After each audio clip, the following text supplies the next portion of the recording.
Welcome back to Journey of a Ballaholic, the best talk show for basketball addicts. I'm your host, General Hannibal X. Now, in this journey, we're going to be discussing Anthony Davis injury update. Now, if you're new to the channel, I'm a Ballaholic. I'm absolutely addicted to basketball. Now, just like everybody, I've got my own opinions. And if you like opinions that are backed by facts, go ahead and hit that like button. Make sure you subscribe to the channel, and also make sure that you hit that bell notification. That way you'll be updated whenever I drop new videos, which is every Monday and Friday, 6 p.m. Eastern Standard Time. Are you ready?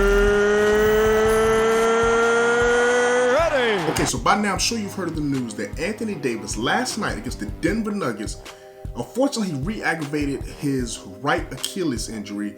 It was a common move. I'm gonna tell you what's so crazy, man, is that it was eerily similar and reminiscent of the Kobe Bryant injury, where he went to drive and pushed off that right foot, and you could just see him kind of come up a little gimpy. And obviously, we don't want to put anything out in the atmosphere. We don't know the severity of it. As of today, they are going to be releasing an MRI. By the time of this recording, no news has been put out yet. Hopefully, we'll have some news in the next couple of hours. But listen, the good news was that Anthony Davis, at the end of the night, in the press conference, they asked him about it. And he said the doctors look at it, and even though there is some swelling, they said that it looked from the naked eye, it looked to be good. So what are the biggest concerns? Well, obviously, there's a lot of concerns when you're talking about Achilles injury. We've seen some of the best players of all time deal with Achilles injuries. Some players have recovered, some haven't. Guys like a Kevin Durant, guys like Kobe Bryant, we've seen Dominique Wilkins, we've seen a lot of great players, and there's varying degrees of how they're able to recover. When you're doing a lot of these electric movements, right, where you have to shoot, burst out and making these moves with such mass that they have in their bodies, it's tough on a lot of the different joints and a lot of the different tendons in their bodies. And the Achilles is one of the main tendons down at the bottom of the ankle, around the foot area, where you can get a lot of injury if you're not careful. Now, the good thing about Anthony Davis, from what he told us, was that this injury, which he, like I said, he kind of, tweaked it a little bit before a couple games ago, when he had some time off, where he missed a couple of games, he said he felt good. He said after working out, checking out the next day, playing in the game, he felt good. He felt that it wasn't any soreness. So all we can do is really hope that this is just a minor injury, because we got to be very clear here.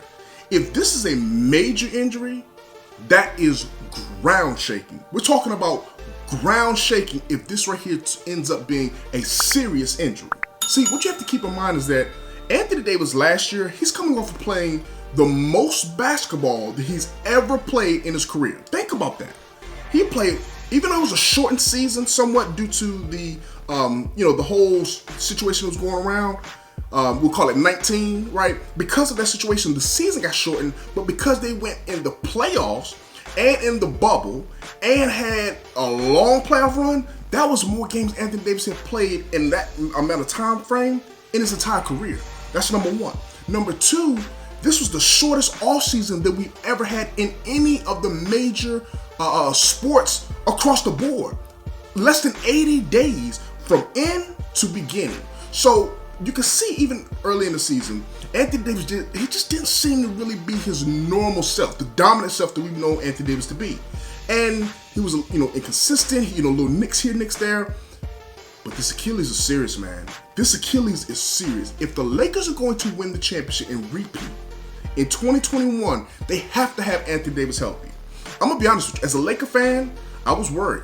I was glad to hear the fact that he said he felt, the doctor said that it was, it was okay and that it could potentially be okay. I was glad to hear that after the fact. But if they want to go on to win a championship, they need him at 100%. Hopefully they'll sit him out. I know he wants to play. Every star wants to play. This is their passion. It's not just a job for them. This is their passion. But you got to protect him from himself.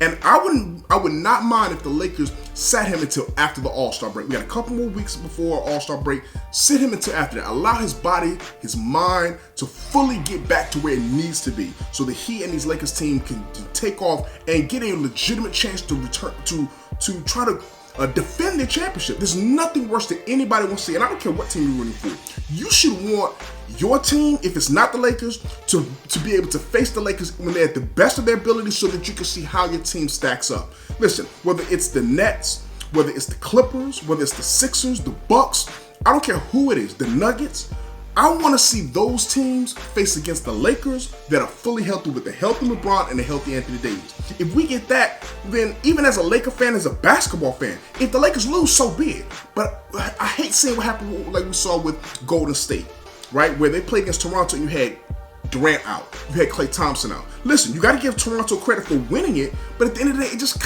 it doesn't sit well when you see a team that loses so many of their players, and like I said, especially when it's their major players. So hopefully Anthony Davis is going to be healthy. Hopefully he can continue to get back to what he was.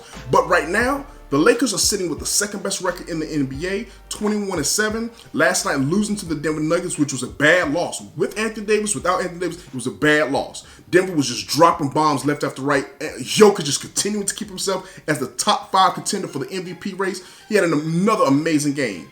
LeBron James is still playing well, but the other pieces around him just didn't pick up enough slack on offense and defense to get the win. Now the Lakers are transitioning because they got a couple games to get ready for the Thursday night marquee matchup. And I may have to do a game. I may even go live on Thursday. I may decide to go live Thursday to do like a pregame. Let me know in the comment section below if you want to see me go live on Thursday to do a pregame as we got the Lakers versus the Brooklyn Nets. Now, granted, hopefully Anthony Davis is not playing in that because I don't think he needs to play, but that's still going to be an amazing game. And Kevin Durant is potentially going to be missing the next 2 games, getting a little bit of rest, preparing for that big marquee matchup on Thursday night against the Lakers. The game we all wanted to see. Unfortunately, Anthony Davis is likely not going to be in that game, but just let me know in the comment section below. Is that something you want to see? Whether that be a live event on Thursday previewing the game or a live event on Friday recapping the game. Let me know in the comment section below. Listen, if you missed any of my previous videos, go ahead and click the box on the screen. Until next time, y'all stay safe in the streets. General Hannibal X, and I'm out. Peace.